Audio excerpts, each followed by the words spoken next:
सघन अघन मनमोहक तरुवन मुझको आज बुलाते हैं, लेकिन किए जो वादे मैंने मुझे याद आ जाते हैं। अभी कहाँ आराम बदा ये मूक निमंत्रण छलना है, अरे अभी तो मिलो मुझको चलना है। ये उन विद्यार्थियों के द्वारा कही गई लाइनें हैं जो कि एग्जाम की तैयारी के लिए उसमें लीन हैं और उन्हें घने वृक्ष बुला रहे हैं कि आराम कर लीजिएगा, लेकिन वो कह रहे हैं अभी आराम हमारे नसीब में नहीं है और अभी तो हमें मीलों चलना है जब तक हमें लक्ष्य प्राप्त ना हो जाए। तो इसी पंक्तियों के साथ मैं आज का शुरुआत करता हूँ ये वीडियो। नमस्कार, मैं धर्मेंद्र कुमार, प्रगति क्लासेस के YouTube चैनल में आप सभी का बहुत बहुत स्वागत। और ये भारतीय संविधान और राज्य व्यवस्था संबंधित दूसरा वीडियो है। इससे पहले हम देख चुके हैं कि संवैधानिक विकास की शुरुआत, जिसके अंतर्गत हमने जो पहला एक्ट देखा था वो 1600 का एक्ट से शुरुआत होकर के 1773 का एक्ट हमने देखा था। इसके बाद आज जो एक्ट हम देखेंगे 1773 के एक्ट के बाद है 1781 का एक्ट। तो इसमें जो 1781 का एक्ट है, ये एक्ट ऑफ सेटलमेंट कहते हैं इसको, act of settlement.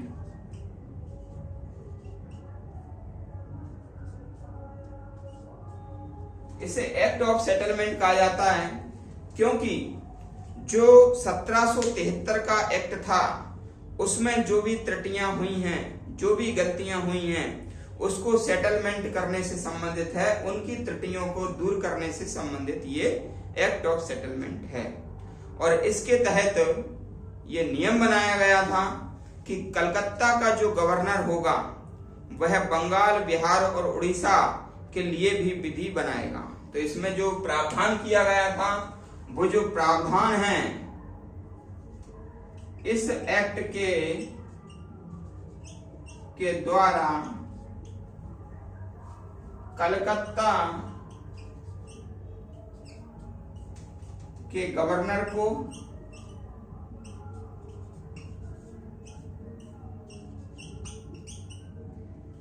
Bengal, Bihar और उड़ीसा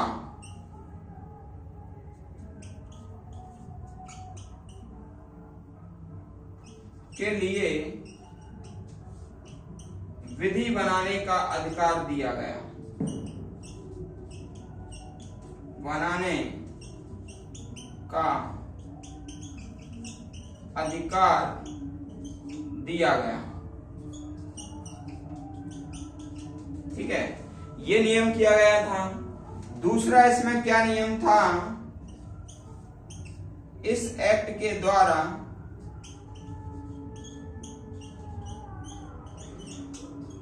सत्रह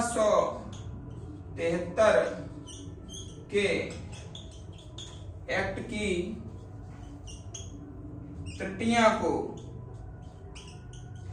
त्रुटियों को समाप्त किया गया।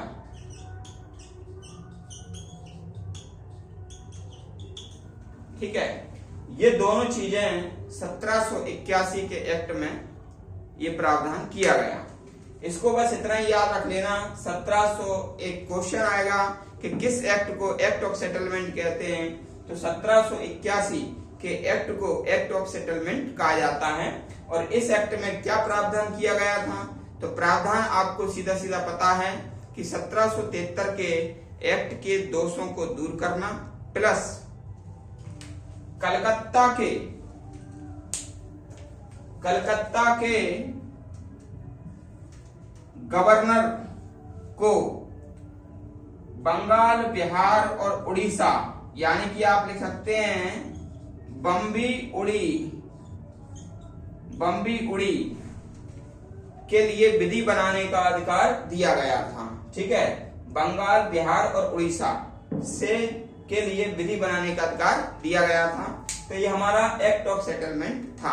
इसके बाद हम पढ़ेंगे 1784 का एक्ट, जिसे पिट्स का इंडिया एक्ट कहा जाता है। देख लीजिएगा।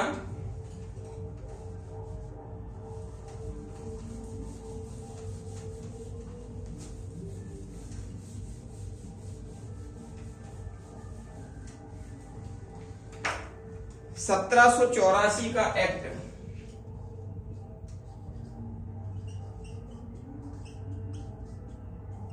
तो सबसे पहले तो इसका नामकरण, क्या नाम है इसका? पिट्स का इंडिया एक्ट। तो इसको कहते हैं पिट्स का इंडिया एक्ट। पिट्स का इंडिया एक्ट कहते हैं इसको, ठीक है। फिर इस समय 1784 में, इस समय इंग्लैंड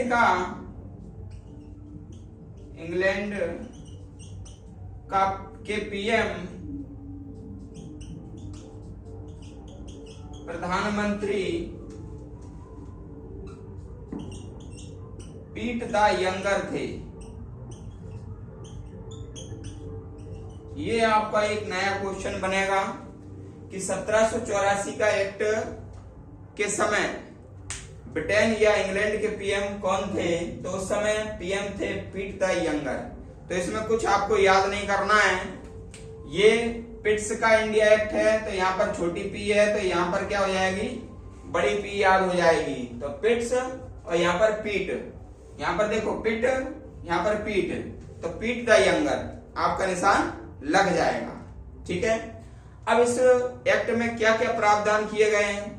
तो प्रावधान तो इसमें काफी हैं, याद करेंगे तो मिक्स हो जाएगा या भूल जाएंगे। यूनिट ट्रिक के माध्यम से इसको मैं आपको बताऊंगा ताकि लंबे समय में आपको कम समय में दीर्घ काल तक याद रहें, ठीक है। तो देखो इसमें क्या क्या प्रावधान किए गए हैं। तो पहला प्रावधान,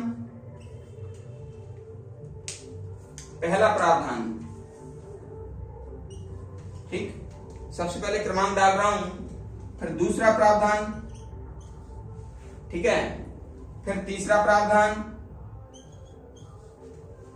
चौथा प्रावधान और ये पांचवा प्रावधान। 5 इसमें प्रावधान किए गए थे। यूनिट ट्रिक के माध्यम से इसको देखेंगे।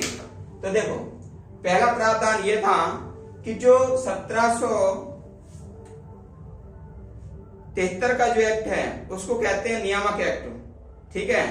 वो जब 1600 में ईस्ट इंडिया कंपनी बनी तो उसमें कर्मचारियों में, अधिकारियों में जो भ्रष्टाचार आया, तो भ्रष्टाचार को सही करने के लिए और कर्मचारियों पर कार्रवाई करने के लिए 1773 का एक्ट आया, जिसे कहा गया रेगुलेटिंग एक्ट, ठीक है।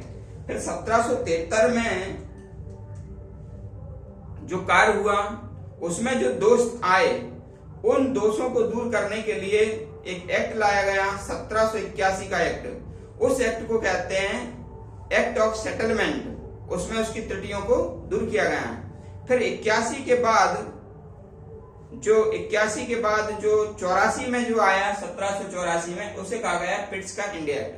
तो इसका सबसे पहला उद्देश्य यही था कि ईस्ट इंडिया कंपनी जो ब्रिटेन के द्वारा भारत में शासन कर रही है, ब्रिटेन के द्वारा भारत में ईस्ट इंडिया कंपनी का जो शासन है, उस कंपनी पर एक मजबूत और प्रभावी नियंत्रण बनाना, ठीक है ना। तो इसका उद्देश्य क्या था? इस एक्ट का उद्देश्य, एक उद्देश्य ईस्ट इंडिया कंपनी पर प्रभावशाली व मजबूत नियंत्रण बनाना, ठीक है। तो 1 नंबर पर है, तो आपको याद रखना है एक उद्देश्य ईस्ट इंडिया कंपनी पर प्रभावशाली और मजबूत नियंत्रण बनाना। एक मतलब एक उद्देश्य ईस्ट इंडिया कंपनी पर प्रभावशाली और मजबूत नियंत्रण बनाना था। ठीक है, ताकि वो भ्रष्टाचार ना करें, ताकि वो नियंत्रण में रहें, ताकि वो ब्रिटिश शासन के अधीन काम करें। ठीक है, स्वच्छंदता उनमें ना आए। ठीक है ना। फिर दूसरा क्या है, जब 2 नंबर है तो 2 नंबर ये है कि जब आपने पढ़ा होगा कि 1773 के एक्ट के द्वारा कंपनी को व्यापारिक और राजनीतिक कार्य सौंपे थे। मैंने आपको बताया था कंपनी को व्यापारिक और राजनीतिक कार्य सौंपे थे। इसमें क्या किया कि व्यापारिक जो कार्य हैं और राजनीतिक कार्य हैं उनको अलग अलग कर दिया, यानी कि 2 भागों में बांट दिया। उनको क्या कितने भागों में बांट दिया? 2 भागों में। तो यानी कि नंबर 2 पर ये काम करना है कि कंपनी के लिए व्यापारिक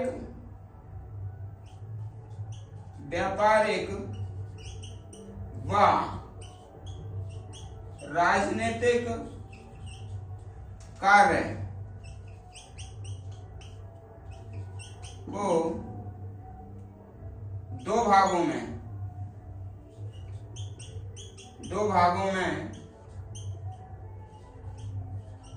अलग अलग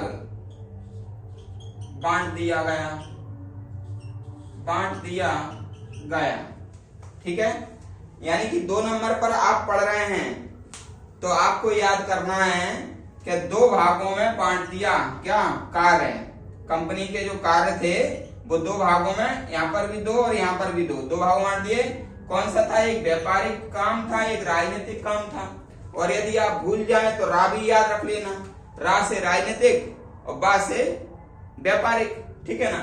अब इसमें व्यापारिक जो काम था वो कोर्ट ऑफ डायरेक्टर के नियंत्रण में था। व्यापारिक किसमें था? व्यापारिक काम कोर्ट ऑफ डायरेक्टर।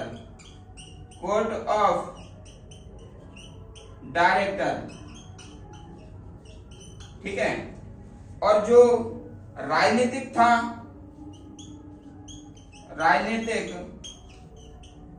वो बोर्ड ऑफ कंट्रोलर ये संभालता था। यानी कि व्यापारिक काम संभालता था कोर्ट ऑफ डायरेक्टर और राजनीतिक काम संभालता था बोर्ड ऑफ कंट्रोलर। ठीक है, तो ये 2 नंबर हो गया। लेकिन 2 नंबर में एक और है, 2 से द्वैत शासन। एक तो हमको 2 में ये याद रखना है कि 2 भागों में काम बट गए, राजनीतिक और व्यापारिक। और राजनीतिक के लिए कौन सा था? बोर्ड ऑफ कंट्रोलर, यानी कि नियंत्रण बोर्ड, इसको क्या कहेंगे हिंदी में? नियंत्रण बोर्ड। और व्यापार के लिए कोर्ट ऑफ डायरेक्टर, यानी कि निदेशक मंडल। ठीक है, निदेशक मंडल। लेकिन 2 माने होता है द्वैत शासन। तो इस एक्ट के द्वारा द्वैत शासन का प्रारंभ हुआ था। ठीक है ना। तो यहां पर हम लिख सकते हैं कि द्वैत शासन का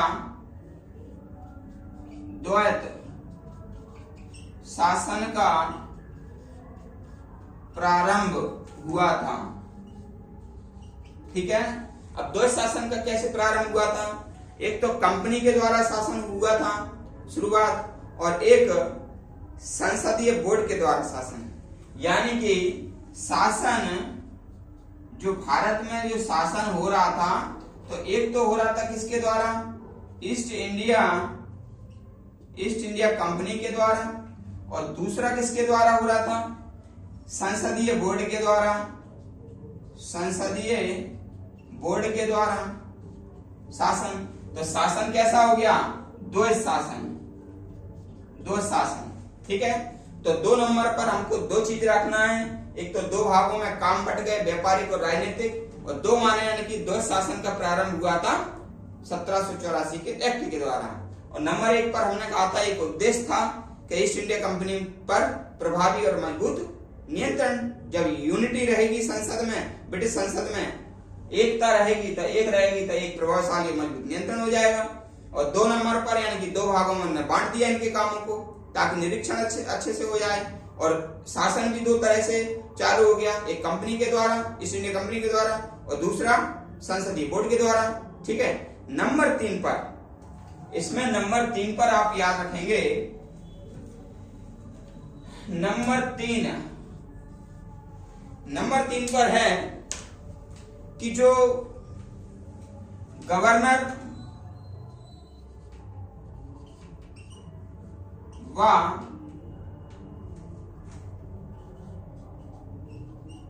उसका परिषद, तो गवर्नर और उसका परिषद पहले 4 सदस्यीय था, किसके टाइम पर? 1773 में। लेकिन अब गवर्नर व उसका परिषद की संख्या 4 से घटाकर 3 कर दी गई। यानी कि एक गवर्नर रहेगा प्लस 3 सदस्य रहेंगे, ठीक है ना, परिषद में। किसमें? परिषद में। तो 1 कौन? गवर्नर, और 3 कौन? सदस्य परिषद के। तो 3 नंबर पर हमको याद रखना है 3 सदस्य कर दिए गए। 3 नंबर पर हमको याद क्या रखना है? 3 सदस्य कर दिए गए परिषद के, 4 से घटाकर। और 1773 में कितना था? 1 गवर्नर और 4 सदस्य थे। ये भी याद रखना है। कभी भी प्रश्न आ सकता है कि किस एक्ट के द्वारा एक परिषद में 1 गवर्नर और 4 सदस्य थे? तो 1773 में। और 84 में क्या हो गया? 1 कम कर दिया तीसरे नंबर पर, ठीक है ना। या ये भी पूछ सकते हैं कि भाई किस एक्ट के द्वारा परिषद की संख्या कम कर दी गई परिषद के सदस्यों की? तो 1784। नंबर 4,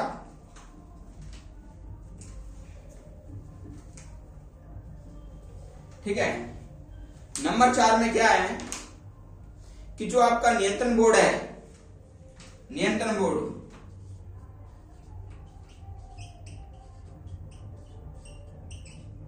ये बनाया गया।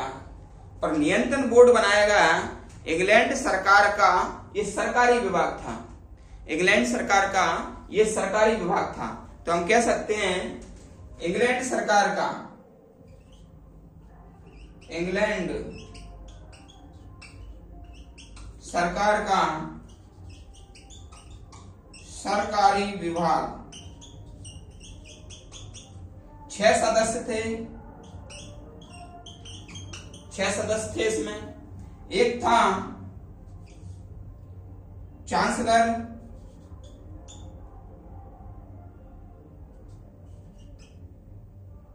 चांसलर, दूसरा था राज्य सचिव,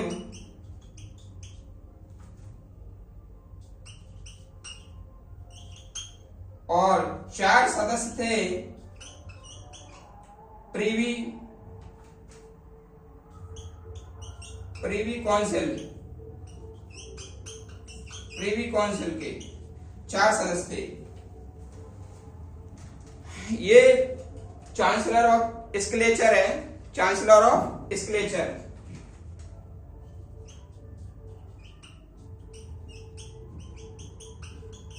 तो एक था चांसलर ऑफ स्क्लेचर और एक था राज्य सचिव और 4 सदस्य थे किसके? प्रीवी काउंसिल के। तो इस प्रकार से 6 सदस्यीय था। आपसे पूछ लिया जाएगा कि नियंत्रण बोर्ड कितने सदस्यीय था? तो 6 सदस्यीय था। और इसका काम क्या था? डायरेक्टर की नीति को नियंत्रित करना, ठीक है। फिर इसमें एक लाइन और जोड़ना इसी एक्ट में कि मान लीजिए जो ब्रिटिश, जो ईस्ट इंडिया कंपनी थे, उनके अधिकार में जो क्षेत्र थे उनको ब्रिटिश अधिकृत भारतीय प्रदेश कहा गया, ठीक है ना। क्या कहा गया? ब्रिटिश अधिकृत भारतीय प्रदेश, ठीक है। तो ये आज के हमारे 2 टॉपिक थे। एक था 1781 का एक्ट यानी कि एक्ट ऑफ सेटलमेंट, और दूसरा था 1784 का एक्ट यानी कि पिट्स का इंडिया एक्ट। ये हमारा दूसरा क्लास था। क्लास आपको कैसा लगा? यूनिक ट्रिक के माध्यम से आपको बताया है। काफी कंफ्यूजन रहता है भारत के संवैधानिक विकास में, और आगे चल के थोड़ा सरलता की ओर बढ़ जाएंगे, लेकिन सबसे ज्यादा जो विडंबना रहती है वो इसी में रहती है। कहीं कोई यूट्यूब पर शायद ये बहुत कम ऐसा रहता है कि ट्रिक बताएं, और बता भी देते हैं तो भूल जाते हैं। आप कमेंट्स करके बताना कि आपको ट्रिक्स ये कैसी लगी। और साथ में आपको 2 क्वेश्चन मैं देना चाहता हूं, आज 2 क्वेश्चन देना चाहता हूं कि बंगाल का प्रथम गवर्नर जनरल कौन था? ठीक है, बंगाल का प्रथम गवर्नर जनरल कौन था? ये आप कमेंट्स करके सबसे पहले देखते हैं। प्रश्न 1, बंगाल का प्रथम गवर्नर